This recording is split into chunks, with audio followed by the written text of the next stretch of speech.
Welcome to Day 12. We're reading Preparing for Passover, a 14-day devotional for the days from Biblical New Year to Passover by Tina Chen. Day 12 is about locusts. And we have several passages to read today, so I'll take them one at a time. We are starting with Exodus chapter 10, verses 1 through 20. And I am reading from the Web US translation of the Bible.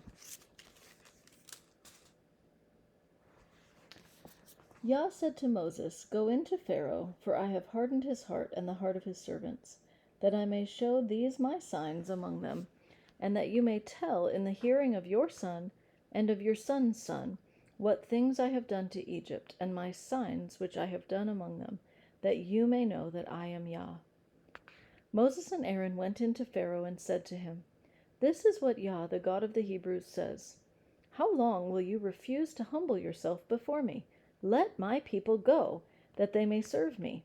Or else, if you refuse to let my people go, behold, tomorrow I will bring locusts into your country, and they shall cover the surface of the earth so that one won't be able to see the earth.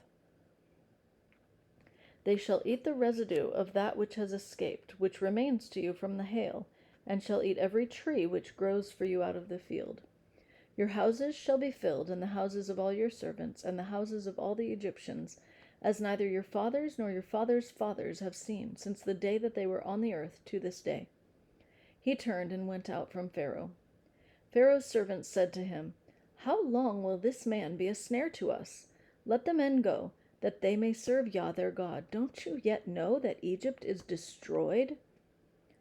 Moses and Aaron were brought again to Pharaoh, and he said to them, "Go, serve Yah your God. But who are those who will go?" Moses said, "We will go with our young and with our old. We will go with our sons and with our daughters, with our flocks and with our herds, for we must hold a feast to Yah." He said to them, "Yah be with you if I let you go with your little ones. See, evil is clearly before your faces. Not so. Go now, you who are men, and serve Yah, for that is what you desire." Then they were driven out from Pharaoh's presence. Yah said to Moses, "Stretch out your hand over the land of Egypt for the locusts, that they may come up on the land of Egypt and eat every herb of the land, even all that the hail has left." Moses stretched out his rod over the land of Egypt, and Yah brought an east wind on the land all that day and all night. And when it was morning, the east wind brought the locusts.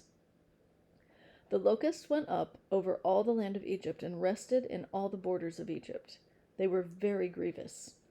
Before them there were no such locusts as they, nor will there ever be again. For they covered the surface of the whole earth, so that the land was darkened, and they ate every herb of the land, and all the fruit of the trees which the hail had left. There remained nothing green, either tree or herb of the field, throughout all the land of Egypt. Then Pharaoh called for Moses and Aaron in haste, and he said, "I have sinned against Yah your God, and against you.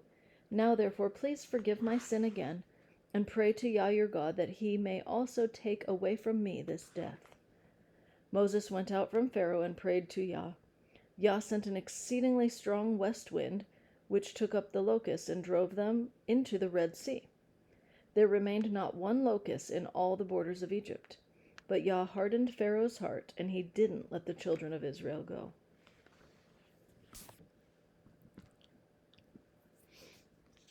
Our next verse is James 1, verse 6. "But let him ask in faith without any doubting, for he who doubts is like a wave of the sea, driven by the wind and tossed." And then we have Ephesians 2, verse 2. I'm going to actually start from verse 1. "You were made alive when you were dead in transgressions and sins, in which you once walked, according to the course of this world, according to the prince of the power of the air, the Spirit, who now works in the children of disobedience."